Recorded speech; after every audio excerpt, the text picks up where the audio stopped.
Welcome to my channel Jyotirmoyee new blog. হ্যাঁ বন্ধুরা, দেখো সাত সকালে চলে এসেছি রান্নাঘরে।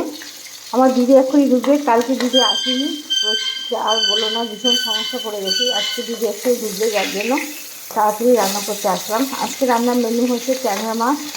ট্যাংরা মাছের আলু দিয়ে ট্যাংরা মাছ করবো, মশলা দিয়ে করবো আজকে। আর তোমার হচ্ছে লাউ সর্ষে ফোড়ন দিয়ে ঘন্ট করবো। এই হচ্ছে আজকে মেনু। আর উচ্ছে সিদ্ধ দেবো, ব্যাস হয়ে গেছে। আর দেখো বিড়ালের মাছগুলো বের করেছি। বিড়াল মাছ থেকে ঠান্ডা এই জলে দিয়ে বেশ বরফটা গালানো হয়ে গেছে। তারপর দেখেছে বরফটা গলে গেছে। কালকে 6 কিলো মাছ নিয়ে এসছে, সেই মাছ এই যখন যাই হোক আমার মাছগুলো ভাজা হয়ে গেছে। মাছগুলো তুলে সব পাত্র একটু আমি যে তুলে রাখবো, সে পাত্রটা নেই জানো। সেই তুলে রাখবো, সেই পাত্রটা নেই, দুধটা কমাই নেবে। এখনও আসেনি, এসে তো তাড়াহুড়ো করবে। আর বলো না, তবে কী সমস্যা কাজের লোক নিয়ে। নিজে পারি না তো, যার জন্য জ্বালাটা বলে তো ওইখানে কষ্টটা হয়। নিজে পারি না, যতই তাদেরকে আপন করে করার চেষ্টা করি না, ততই তারা ওদের লাথি মাথি ভয় বলে। যেতে গেলে আমি পারবো না, কথাবার্তা শুনে না কারণ মাথা খারাপ হয়ে যায়, যেমন টেরা টেরা কথা বলে। যাই হোক, তেলটা গরম হয়েছে, তেলের সাথে ফোড়ন দেবো। আমি এর জন্য মাছের জন্য মশলা পেস্ট করে রেখেছি। পেঁয়াজ, আদা, জিরে, এই জিরে না, আদা বাটা আর রসুন বাটা। একটু রসুন দিয়ে পুরো আজকে না, মশলাগুলো খুলতে পারছি না। দেখো মশলাগুলো দেবো, জিরে ফোড়ন দেবো, আর কিছু দেবো না। বেশ, আমার মশলাটা কেমন হয়েছে একটু কমেন্ট করে জানাও।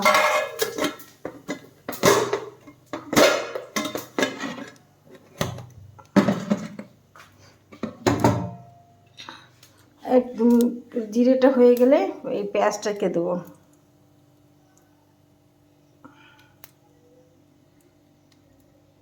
জিরেটা হয়ে গেলে পেঁয়াজটা দেবো, দিয়ে তারপর এদিকে আলুগুলো দেখো ভাপিয়ে রেখেছি।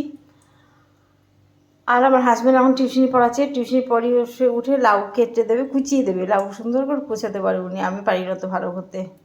তাই কুচিয়ে দেবে, দিলে আমি সেই লাউটাকে রান্না করবো।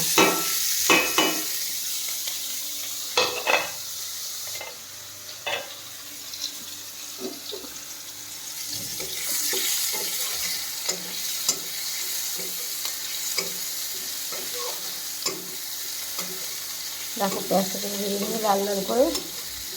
এদিকে মশলাটা ভালো পেস্ট করা হয়নি এখনো, একটু করে নিই। আবার মিক্সি বের করবে কে, যার জন্য মিক্সি বেশ করিনি, এতেই করে নিচ্ছি, হাতেই করে নিচ্ছি।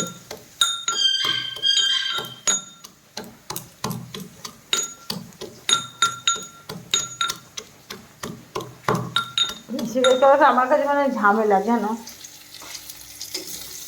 ঠিক আছে বন্ধুরা, তোমরা দেখতে থাকো, আমি আর রান্না করতে থাকি। অবশেষে আজকের আমার রান্না শেষ হয়ে গেল। দেখো আজকে আমার রান্না কমপ্লিট করতে অনেক সময় লাগলো। কেন বলো তো, রান্না করে এই মাছের ঝোলটা করে আমি স্নান করতে গেছিলাম। স্নান করে এসে আবার লাউটা কুচিয়ে দিল আমার হাজব্যান্ড। তারপরে লাউটা করলাম। এই দেখো ট্যাংরা মাছের ঝাল করেছি আলু দিয়ে, সুন্দর কিন্তু গন্ধ বেরোচ্ছে। আমি রান্না করেছি বলে নয়, একেবারে সুন্দর সেন্ট বেরোচ্ছে। আজকে একটু মশলা দিয়েছি, কিন্তু একটু ঝোল রেখেছি। কেন বলো তো, আমার মেয়ে ঝোল ছাড়া খায় না। খেতে বসলে ঝোল টেনে নেবে একদম, মানে পুরো ঝোলটা দিয়ে খেতে করবে। সেই জন্য ঝোল নিয়েছি, একটা ঝোল রেখেছি। নাহলে একটা ঝোল যদি কম করতাম আরও খেতে টেস্ট হতো, কিন্তু আমার মেয়ের জন্য ঝোল ছাড়া হয় না, তাই একটু ঝোল রেখেছি। এই যে ট্যাংরা মাছের ঝোল করলাম। আর করেছি দেখো লাউর ঘন্ট করেছি, রাঁধুনি জিরে ফোড়ন দিয়ে লাউর ঘন্ট করেছি। এই লাউটা কেটে দিয়েছে আমার হাজব্যান্ড, কি সুন্দর কুচি কুচি করে কেটে দিয়েছে, দেখেছো? এই জন্য আমার আজকে রান্না করতে দেরি হলো। কেটে সিদ্ধ বসিয়েছে, দিয়ে বলছে ওঠো ওঠো, আমি ততক্ষণ মোবাইল নিয়ে বসে আছি। তারপরে উঠে লাউটা শেষ পর্যন্ত রান্না করলাম। খেতে খুব দারুণ হয়েছে, আমি টেস্ট করে দেখেছি একটু। যারা রাঁধুনি তারা আগে টেস্ট করে, জানো, সে যে রাঁধুনি হোক না কেন, বাড়ির রাঁধুনি হোক বাইরের রাঁধুনি হোক, তারা টেস্ট করবে। কেন বলো তো, তরকারি ঝাল লবণ ঠিক আছে কিনা সে তো দেখবে আগে বলো। আর দেখো উচ্ছে সিদ্ধ ভাত, ভাতটা হচ্ছে উচ্ছে সিদ্ধ করে, আর 3টে উচ্ছে দিয়েছি, কিন্তু আমার হাজব্যান্ড উচ্ছে খাওয়ার সব বাহানা করবে আমি জানি।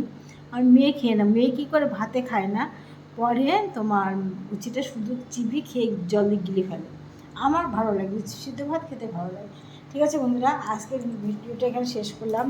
সবাইকে অনেক অনেক ভালোবাসা জানাই। আবার আসবো আরেকটা ব্লগ নিয়ে। আজকের মতো সবাইকে টাটা, ভালো থেকো সবাই।